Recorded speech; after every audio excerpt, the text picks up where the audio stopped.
বর্তমানে পশ্চিমবঙ্গের সবচেয়ে আলোচিত বিষয় হচ্ছে যুব সাথী প্রকল্প।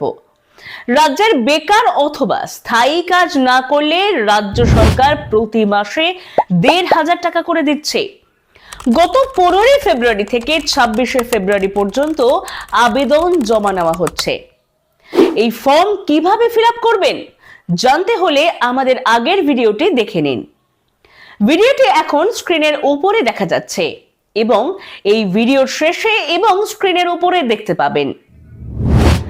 রাজ্যে বেকারদের ১,৫০০ টাকা করে বছরে প্রায় ১৮,০০০ টাকা দেওয়ার ঘোষণা হতেই বেকারদের আনন্দের সাথে সাথে সোশ্যাল মিডিয়াতে এক প্রকার বিতর্কের সৃষ্টি হয়েছে। বলা হয় একদিকে যুবসাথী প্রকল্প কিছু না করে ১৮,০০০ পাওয়া যাচ্ছে, অন্যদিকে রোদে পুড়ে বৃষ্টিতে ভিজে রাজ্যের কৃষকরা পাচ্ছেন মাত্র ৪,০০০ টাকা। এই পার্থক্য কেন?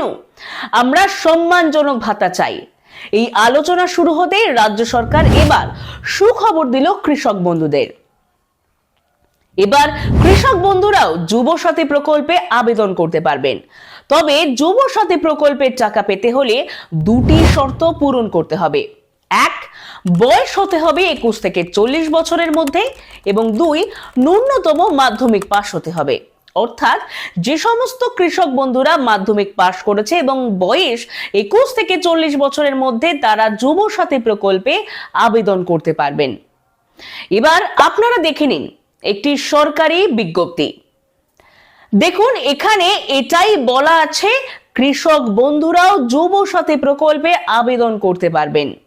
তাই আপনারা দেরি না করে এবার অনলাইন বা আপনার এলাকার ক্যাম্প থেকে ফর্ম তুলে ফিল আপ করে দিন। ফর্ম কিভাবে ফিল আপ করবেন স্ক্রিনের উপরে ভিডিও থেকে দেখে নিতে পারেন।